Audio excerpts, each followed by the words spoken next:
Nênទាំងអស់គ្នាជឿអត់រូប profile Facebook មួយស្លឹកនេះខ្ញុំចុចទៅមួយ click ឯងខ្ញុំអាចបង្កើតវាបាន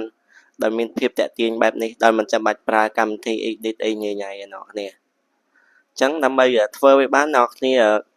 តាមដានវីដេអូនេះឲ្យដល់ចប់ជាមួយខ្ញុំអូខេជាដំបូងអ្នកគ្នាចូលក្នុង ChatGPT តោះមកអ្នកគ្នាផុស prompt នឹងចូលមកអ្នកគ្នាតោះមកអ្នកគ្នាទៅរើសរូបភាពហ្នឹងឯងរើសរូបភាពមួយស្លឹកមករូបភាពដែលអ្នកគ្នាចង់បង្កើតហ្នឹងឯងរូបយើងក៏បានរូបអ្នកផ្សេងក៏បានអ្នកគ្នាអូខេតោះមកអ្នកគ្នាចាប់ផ្ដើមឲ្យ AI generate ទៅហ្នឹងឯងឥឡូវវាកំពុងតែធ្វើការ generate ឲ្យយើងហើយអ្នកគ្នាចាំវាបន្តិចទៀតទៅហ្នឹងឯងអូខេវាកំពុងតែ generate ឲ្យហើយរៀងយូរដែរអ្នកគ្នាខ្ទង់1នាទី2នាទីដែរហ្នឹងឯងវាកំពុង generate ហើយអូខេឥឡូវវាចាប់ដើម generate រួចហើយអ្នកគ្នានេះយើងបានជាមួយនឹង profile មួយដល់ស្រស់ស្អាតមែនតើអ្នកគ្នាដែលយើងមិនចាំបាច់ចូលទៅ edit នៅក្នុងកម្មវិធីអីញ៉ៃៗទេអ្នកគ្នា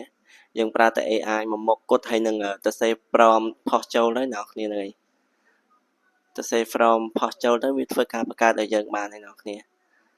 ហើយមានភាពស្រស់ស្អាតមែនតើអ្នកគ្នាដែលយើងមិនចាំបាច់ប្រើជាមួយនឹងកម្មវិធីកាត់តedit អីញ៉ៃៗទេអ្នកគ្នាទាំងរូបទាំងអក្សរទាំង background អីគឺវាសេរីឲ្យយើងមកស្អាតតែម្ដងអ្នកគ្នាអញ្ចឹងអ្នកគ្នាបើគិតថាវីដេអូនេះមានប្រយោជន៍កុំភ្លេចជួយ subscribe channel ខ្ញុំម្នាក់មួយផងអ្នកគ្នាហ្នឹងហើយអូខេអញ្ចឹងវីដេអូខ្ញុំមានតែប៉ុណ្្នឹងទេអ្នកគ្នាកុំភ្លេច subscribe ផងហើយអូខេបាយបាយអ្នក